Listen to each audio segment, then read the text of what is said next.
Children, praise the Lord. Welcome to kids story time. పిల్లలు, ఈరోజు లెసన్కి మీరు అందరు రెడీగా ఉన్నారు కదా? Okay, let's start. పిల్లలు, ఒకరోజు ఒక ఊర్లో డాంకీ ఉంది. డాంకీ అంటే తెలుసా? అప్పుడప్పుడు హోంవర్క్స్ చేయకపోతే స్కూల్లో టీచర్ తిట్టేటప్పుడు వాడుతూ ఉంటుంది కదా, గాడిద అంటుంటుంది కదా, డాంకీ. ఈ డాంకీ ఒకరోజు అడవిలో అది తిరుగుతూ ఉందట. దానికి ఫుడ్ కావాలి, వెతుక్కుంటా అలా గడ్డి తింటూ తిరుగుతూ ఉంది పిల్లలు. అయితే దానికి ఒక చోట మరి లయన్ది స్కిన్ అలా పడిపోయి ఉంది. అరే, ఎక్కడో లయన్ చచ్చిపోయింది, పాపం దాని తోలు తీసుకెళ్ళి ఈ అడవిలో ఇలా పడేశారు, ఇది ఎంత బాగుంది, నేను దీన్ని ఒకసారి తగిలించుకొని చూస్తానని చెప్పి ఆ లయన్ స్కిన్ని అది డ్రెస్గా తన మీద వేసుకుని ట్రై చేద్దామని తీసుకుంది పిల్లలు. నిజంగానే అది లయన్ స్కిన్ వేసుకుంటే చూడటానికి అచ్చం లయన్ లాగే కనిపిస్తుంది. అక్కడ కొంచెం వాటర్ ఉంటే ఆ వాటర్ దగ్గరికి వెళ్ళి, మరి యానిమల్స్కి మిర్రర్ ఏంటి, వాటరే కదా, కనుక ఆ వాటర్ దగ్గరికి వెళ్ళి ఇలా తొంగి చూసింది, నేను ఎలాగున్నాను ఈ లయన్ డ్రెస్లో అని చూస్తే సేమ్ డిట్టో లయన్ లాగే ఉంది. ఇంకేంటి ఆలస్యం, నాకు ఈ అడవిలో ఆహారం దొరకడం చాలా కష్టంగా ఉంది. ఈ ఊర్లోకి వెళ్తే అందరూ వెళ్ళిపో డాంకీ, వెళ్ళిపో అని తిడుతూ ఉన్నారు. అదే నేను లయన్ లాగా వెళ్తే అందరూ నన్ను చూసి చాలా భయపడిపోతారు అని అనుకొని ఈ డాంకీ ఏం చేసిందంటే ఊర్లోకి లయన్ వేషం వేసుకొని వెళ్ళింది. ఎప్పుడైతే లయన్ లాగా ఆ ఊర్లో ఎంటర్ అవుతుందో ఆ ఊర్లో ఉన్న పిల్లలు పెద్దలు అందరు భయపడిపోయారు. పిల్లలు చేతిలో ఉన్న బుట్టలు, బాస్కెట్స్, కవర్స్ పడేసి పరుగో వెళ్ళిపోతూ ఉన్నారు పిల్లలు. షాప్లో ఉన్న వాళ్ళు షట్టర్స్ క్లోజ్ చేసేసి అందులో దాక్కున్నారు పిల్లలు. కొంతమంది ఇళ్లలో ఉన్న వాళ్ళు వాళ్ళ పిల్లలు బయట ఆడుకుంటుంటే లోపలికి లాగేసుకొని తలుపులు వేసేసుకుంటున్నారు. ఊరంతా భయమే. ఎక్కడైనా మార్కెట్స్ ఉంటాయి కదా, ఆ మార్కెట్లో అన్నీ తినేటివి ఉంటాయి కదా, ఈ అన్నీ ప్యాక్ చేసుకునే లోపల ఆ లయన్ వచ్చి వాళ్ళని తినేస్తుందనే భయంతో ఉన్నాయి అట్లాగే ఎక్కడెక్కడ వదిలిపెట్టి అందరూ పారిపోతూ ఉన్నారు పిల్లలు.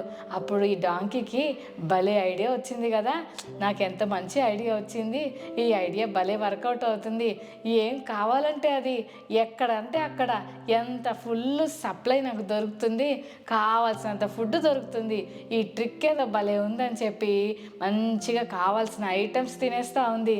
ఏ హోటల్కి వెళ్ళినా మంచి మంచి ఫుడ్ దొరుకుతూ ఉంది.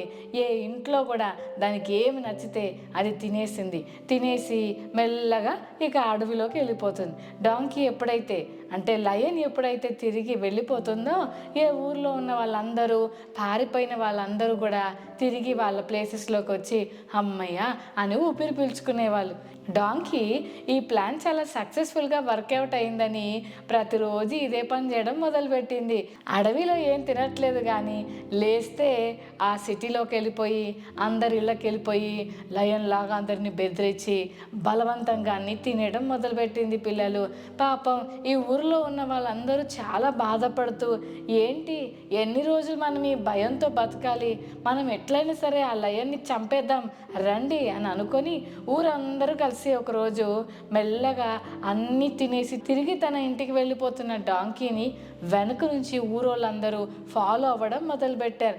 కర్రలు పట్టుకొని మనం ఎట్లా అందరం కలిసి పోరాడితే లయన్ని ఈజీగా చంపేయచ్చు, పదండి వెళ్దామని ఊర్లో ఉన్న వాళ్ళందరూ కూడా ఈ లయన్ లాగా కనిపిస్తున్న దీన్ని ఫాలో అయ్యి ఎలాగైనా సరే చంపుదామని బయలుదేరి వెళ్తూ ఉంటే అక్కడకు అడవిలోకి కడుపు నిండా భోజనం చేసి తిరిగి అడవిలోకి వెళ్ళిపోతున్న ఈ డాంకీ ఏం చేసిందంటే ఎప్పుడు వెళ్ళే ప్లేస్కి వెళ్ళిపోయి ఒక చెట్టు కింద కూర్చొని, బాబోయ్ ఎంత ఫుల్గా తినేసాను, నా కడుపు నిండిపోయింది, నాకు ఫుల్ అయిపోయింది, ఇక నా వల్ల కాదురా బాబు, కానీ ఊరోళ్ళు ఎంత ఫూల్స్ కదా, భలే మోసపోయారు, అయినా ఎంత భయపడిపోతున్నాను నేనంటే ఈ సంతోషం నాకు ఎంత బాగా అనిపిస్తుందో, వాళ్ళందరిని చూస్తుంటే నాకు పకపక నవ్వు వస్తుంది అని నవ్వుకుంటూ ఈ ఆనందంలో నాకు పాట వచ్చేస్తుంది అని గట్టిగా పాట పాడుతుందట. అది పాట పాడుతుండేసరికి అక్కడ ఊర్లో నుండి వచ్చిన వాళ్ళు కర్రలు పట్టుకొని వచ్చారు కదా, ఏంటి లయన్ లయన్ డాంకీలాగా పాడుతుందని. అలాగే చూస్తుంటే అమ్మయ్య నాకు నిద్ర వస్తుంది అని చెప్పి దాని మీద ఉన్న లయన్ డ్రెస్ తీసి పక్కన పెట్టిందంట. అమ్మో ఎంత దొంగ డాంకీ ఇది, ఇంత మోసం చేసిందా? ఇన్ని రోజులు మనం భయపడింది లయన్కి కాదా డాంకీకా, నీ పని చెప్తాంరా అని అందరు కలిసి కర్రలు తీసుకొని దమా దమా కొట్టేశారు పిల్లలు. పాపం డాంకీ ఈపంతా పచ్చడైపోయింది. ఎంత డేంజర్ కదా. అసలు డాంకీలాగే కనపడకుండా లయన్ లాగా కనపడదామని మారు వేషం వేసుకొని ఊరిలోకి వెళ్ళింది. అందరు నమ్మేశారు కానీ తర్వాత దొరికిపోయింది కదా. బైబిల్ గ్రంథంలో కూడా ఒక ఆంటీ మారు వేషం వేసుకొని అహియా అనే ఒక ప్రవక్త దగ్గరికి వెళ్ళింది. ఇంతకీ ఆ ఆంటీ ఎందుకు వెళ్ళిందో ఇప్పుడు మనం చూద్దాం. పిల్లలు, మీ అందరికీ ద మోస్ట్ వైజ్ కింగ్ ఎవరో తెలుసు కదా, కింగ్ సాలమన్. కింగ్ సాలమన్ వరకు ఇశ్రాయేలు ప్రజలు ఒకే రాజ్యంగా ఉండేవాళ్ళు. వాళ్ళందరికీ ఒకే కింగ్. ఆ ప్రజలందరూ మరి సాల్ కానీ డేవిడ్ కానీ సొలొమోన్ కానీ వాళ్ళ పరిపాలనలో మంచిగా అందరూ ఒకటే రాజు కింద ఉన్నారు పిల్లలు. కానీ ఎప్పుడైతే సొలొమోనుకు రెహబాము అనే కొడుకు ఉన్నాడు. అయితే అతనికి ఒక సర్వెంట్ ఉన్నాడు. అతని పేరు యరొబాము. సొలొమోను దారి తప్పిన తర్వాత బ్యాడ్ పనులు చేయడం మొదలుపెట్టిన తర్వాత దేవుణ్ణి బాధ పెట్టాక దేవునికి ఎందుకో ఇశ్రాయేల్ ప్రజల మీద చాలా బాధ ఏడుపు వచ్చింది పిల్లలు. అందుకని దేవుడు ఏం చేశాడంటే కింగ్డమ్ మొత్తంని 2 ముక్కలు చేయాలనుకుంటున్నాడు. ఒకరోజు సొలొమోన్ వాళ్ళ సర్వెంట్ అయిన యరొబాము అలా దారిలో వెళ్తా ఉన్నాడు పిల్లలు. వెళ్తుంటే అహియా అనే ఒక ప్రవక్త ఉన్నాడు. అతన్ని దేవుడు చెప్పాడు, నువ్వు యరొబాముని పిలిచి అతన్ని రాజుగా అభిషేకించు అని చెప్పాడు పిల్లలు. అప్పుడు యరొబాము వెళ్తుంటే అతని బాబు ఇలా రా అని పిలిచి ఈ అహియా అనే ప్రవక్త కొత్త డ్రెస్ వేసుకున్నాడు. కానీ ఎప్పుడైతే యరొబాముని చూశాడో తన డ్రెస్ తీసేసి దాన్ని 12 ముక్కలుగా చింపేసి ఒక 10 ముక్కలు మాత్రం యరొబాముకి ఇచ్చి ఇవి నువ్వు తీసేసుకో అన్నాడు. అదేంటి అహియా గారు, నాకేంటి క్లాత్ పీసెస్ ఇస్తున్నారని చెప్తే ఇశ్రాయేలు రాజ్యాన్ని దేవుడు 2 ముక్కలు చేస్తున్నాడు, 10 గోత్రాన్ని నీకు ఇస్తున్నాడు, నువ్వు రాజు అవ్వబోతున్నావని అంటే నేను సర్వెంట్ని ఇప్పుడు ఏమైపోతున్నాను, కింగ్ అయిపోతున్నానని చాలా ఆనందంతో మురిసిపోయాడు యరొబాము. కానీ ఎప్పుడైతే యరొబాము రాజయ్యాడో దేవునికి ఇష్టం లేని పనులన్నీ చేసేసాడు.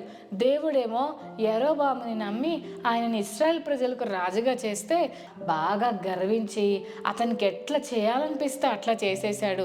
దేవుని మందిరానికి వెళ్తున్న ప్రజలందరినీ ఆపేసి అక్కడ దాకా ఏం వెళ్తారులే, మనం ఇక్కడే ఒకటి కట్టుకుందాం అని ఉన్నత స్థలాలని కట్టేసి దేవుడు చూస్ చేసుకోవాల్సిన యాజకుల్ని కూడా ఈయనే చూస్ చేసేసుకొని ఈయన రూల్స్ అన్నీ మార్చేసి ఈయన సొంత రూల్స్ పెట్టేసి చాలా దేవునికి కోపం రెప్పించాడు పిల్లలు.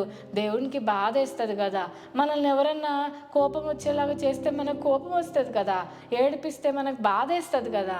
మరి అట్లాగే దేవుడు కూడా యరొబాముని ఎంతో నమ్మితే యరొబామేమో మోసం చేసి తనకిచ్చిన రాజ్యాన్ని అన్యాయంగా దేవుడి నుండి వాళ్ళందరినీ దూరం చేసేసాడు పిల్లలు. ఎంత సాడ్ కదా. అట్లా చేయొచ్చా పిల్లలు? తప్పు కదా. అలా చేయటం వల్ల దేవునికి చాలా కోపం వచ్చింది. ఒకరోజు యరొబాము వాళ్ళ బాబు, అతని పేరు అబియా, అతను ఒకరోజు సిక్ అయిపోయాడు పిల్లలు. సిక్ అయిపోయి బెడ్ మీద పడుకున్నాడు. అయితే అతను చూస్తుంటే యరొబాముకి చాలా భయం వేసింది. ఎందుకంటే అతడు బాధపడుతున్న విధానం చూస్తే చచ్చిపోయేటట్టు ఉన్నాడు. అంత సివియర్గా రోగము యరొబాము కొడుకైన అబియాకు వచ్చినప్పుడు యరొబాము వాళ్ళ భార్యను పిలిచి అంటాడు, నువ్వు రాణిలాగా వెళ్ళొద్దు, వేరే రూపంలో మారువేషం వేసుకొని అహియా అని ఒక ప్రవక్త ఉంటాడు, ఆయనే చెప్పాడు నేను రాజును అవుతానని. ఆయన దగ్గరికి వెళ్ళి మన బాబు బతుకుతాడా చచ్చిపోతాడా ఆయన ఒకసారి అడిగి కనుక్కొనిరా. ఇదిగో నువ్వు వెళ్ళేటప్పుడు రొట్టెలు తీసుకెళ్ళు, తేనె తీసుకెళ్ళు, కనుక నువ్వు అతనికి కావాల్సిన ఆహారం కూడా తీసుకెళ్ళని చెప్తే అలా భార్య ఏం చేసిందంటే ఓకే ఓకే అని చెప్పి ఆమె రాణి అయ్యుండి కూడా మామూలు వేషం వేసేసుకొని ఆర్డినరీ పర్సన్ లాగా యాక్ట్ చేస్తూ ఆమె మామూలు డ్రెస్ వేసుకొని షిలోహు అనే ఊర్లో ఉన్న అహియా అనే ప్రవక్త దగ్గరికి వెళ్ళింది. ఎప్పుడైతే ఈమె లోపలికి అడుగు పెట్టబోతుందో దేవుడు ఏం చేశాడంటే అహియాకి చెప్పాడు, అహియా అదిగో యరొబాము భార్య వస్తుంది, ఆమె ఎట్లొస్తుంది తెలుసా, మారు వేషం వేసుకొని వస్తుంది.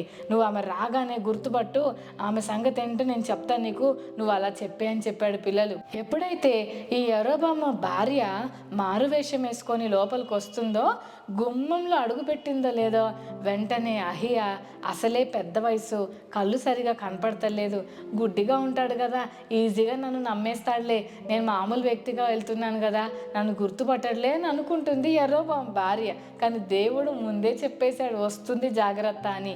వెంటనే గుమ్మం దగ్గరకు ఆ ఆంటీ రాగానే యరొబాము భార్య, ఏంటి బయట నిలబడ్డావు, లోపలికి రా అని అంటున్నాడు. పిల్లలు, అయ్యా ఎవరు చెప్పారు, నేను ఇక్కడికి వస్తున్నాను, నేను ఎవరు చెప్పారని అంతా తిరిగి ఎతుకుతా ఉంటే అహియా ప్రవక్త అన్నాడు, అమ్మా నువ్వు వస్తున్నావని దేవుడు నాకు ముందే చెప్పాడు. యరొబాము దేవుడు ఆయన్ని రాజుగా చేస్తే ఎంత అన్యాయం చేసి దేవుని ప్రజలందరినీ దేవుని నుండి దూరం చేస్తాడా, ఆయన కొత్త కొత్త బలిపీఠాలు కడతాడా, ఆయనకి ఇష్టమైన యాజకులను అపాయింట్ చేస్తాడా, దేవునికి చాలా కోపం వస్తుంది. అందుకని దేవునికి నీ హస్బెండ్ నమ్మకంగా లేడు కాబట్టి నీ కొడుకు బతకడు, చచ్చిపోతాడు, అంతేకాదు నీ కుటుంబంలో ఉన్న పురుషులందరూ చచ్చిపోతారు, సిటీలో చచ్చిపోయిన వాళ్ళని కుక్కలు తింటాయి, సిటీ అవతల చచ్చిపోయిన వాళ్ళని ఆకాశ పక్షులు తింటాయి, దేవుడు ఇదే నీకు ఇస్తున్న పనిష్మెంట్, నువ్వు ఇంటికి వెళ్ళేసరికి నీ బాబు చనిపోయి ఉంటాడు అని చెప్పారు. పిల్లలు, ఆంటీ అయితే చేసిన తప్పుకు సారీ కూడా చెప్పలేదు, కానీ అలాగే లేచి వెళ్ళిపోయింది. పిల్లలు, ఇంకా ఎన్నో విషయాలు అంకుల్ చెప్పాడు. ఇవన్నీ విని ఆంటీ మెల్లగా లేచి, ఆంటీ ఎప్పుడైతే వాళ్ళ ఇంటికి వెళ్ళిందో, ఇంటి గుమ్మం దగ్గర నిలబడిందో లేదో వెంటనే కబురు వచ్చింది బాబు చచ్చిపోయాడని. ఇక బాగా ఏడుస్తున్నారు పిల్లలు. దేవుని కోపం వాళ్ళ మీదకి వచ్చింది. దేవుడు వాళ్ళు చేసిన బ్యాడ్ థింగ్స్ వల్ల వాళ్ళని పనిష్ చేశాడు. దేవుని దగ్గర మనం ఏమీ కవర్ చేయలేం, ఆయనకు అన్నీ తెలుసు, ఆయన అన్నీ గమనిస్తుండే దేవుడు. చెల్లి తమ్ముడు, మరి ఆంటీ మారువేషంలో ఉందని అంకుల్కి దేవుడే చెప్పాడు. ఎవ్వరు పక్కనున్న అంకుల్స్ కానీ ఆంటీస్ కానీ ఎవరు చెప్పలేదు, కానీ దేవుడు అహియా ప్రవక్తకు చెప్పేశాడు.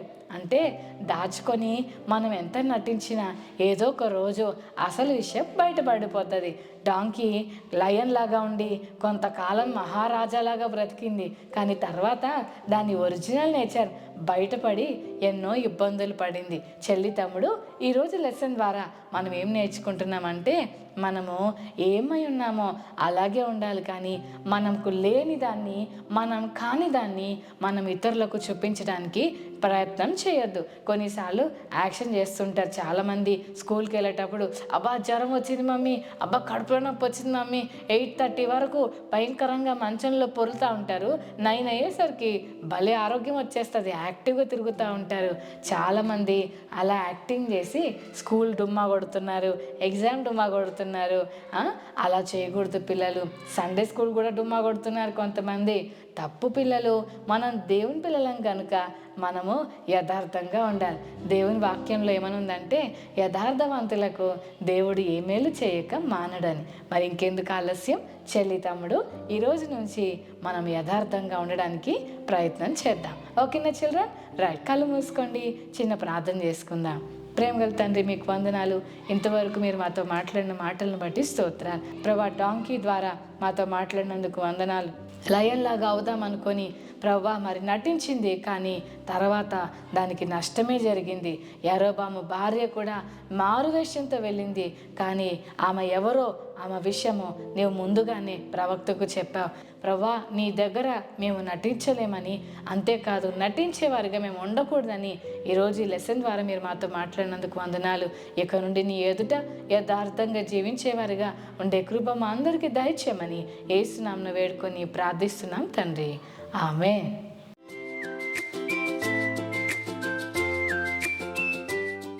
ఓకే చిల్డ్రన్, మరి ఈరోజు మెమరీ బస్ నేర్చుకుందామా? కీర్తనలు 84:11. కీర్తనలు 84:11. యథార్థముగా ప్రవర్తించే వారికి ఆయన ఏ మేలును చేయక మానడు. మరోసారి నేర్చుకుందామా? కీర్తనలు 84:11. యథార్థముగా ప్రవర్తించేవానికి ఆయన ఏ మేలును చేయక మానడు. కీర్తనలు 84:11. Okay children, God bless you. Bye.